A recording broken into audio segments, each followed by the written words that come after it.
අයිබෝන් හැමෝටම අද මං අරගෙන ආවේ ජර්මන් ටෙක් එකේ අතුලත් වීමේ විභාගයට සූදානම් වෙන අයට ඉතාම වැදගත් දෙයක්.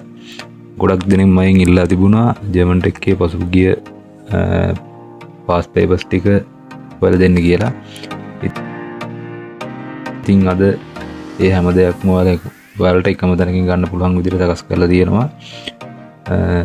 මේ ප්‍රශ්න පත්‍ර සියල්ලම Google Drive එකට අප්ලෝඩ් කරලා ඒකේ ලින්ක් එක වීඩියෝ එකේ ඩිස්ක්‍රිප්ෂන් එකේ සහ පළවෙනි කමෙන්ට් එකේ පින් කරලා දාලා තියෙනවා. ඔයාලට පුළුවන් මේ ලින්ක් එක ක්ලික් කරලා ඊටාම ලේසියෙන්ම ඩවුන්ලෝඩ් කරගන්න. විශේෂයෙන්ම ෆෝන් එකෙන් බලනට කිසිම ගැටලුවක් නැතුව මේක ඩවුන්ලෝඩ් කරලා කරගන්න පුළුවන්. මට 2003 විතර ඉඳන් පේපර්ස් ටික හොයාගන්න පුළුවන් වුණා. එතනින් එහාට ඒවා හොයාගන්න බැරි වුණා. දැන් ඔයාලට තියෙන්නේ මේ ප්‍රශ්න පත්‍ර ටික හොඳට කරලා බලන එක.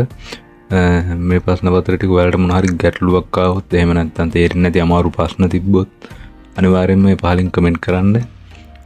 ඔයාලා අහන ප්‍රශ්න අමාරුම ටික එකතු කරලා ඒවා විසඳන විදිය ගැන මම ඉදිරියේදී වෙනම වීඩියෝ එකක් කරන්නම්. ඩ්‍රෝවින් එක අනිවාර්යෙන්ම කරගන්න මතක ඇතුව. ඩ්‍රෝවින් එක ටිකක් මහන්සි වෙලා අනිවාර්යෙන්ම ඩ්‍රෝවින් එක කරගන්න.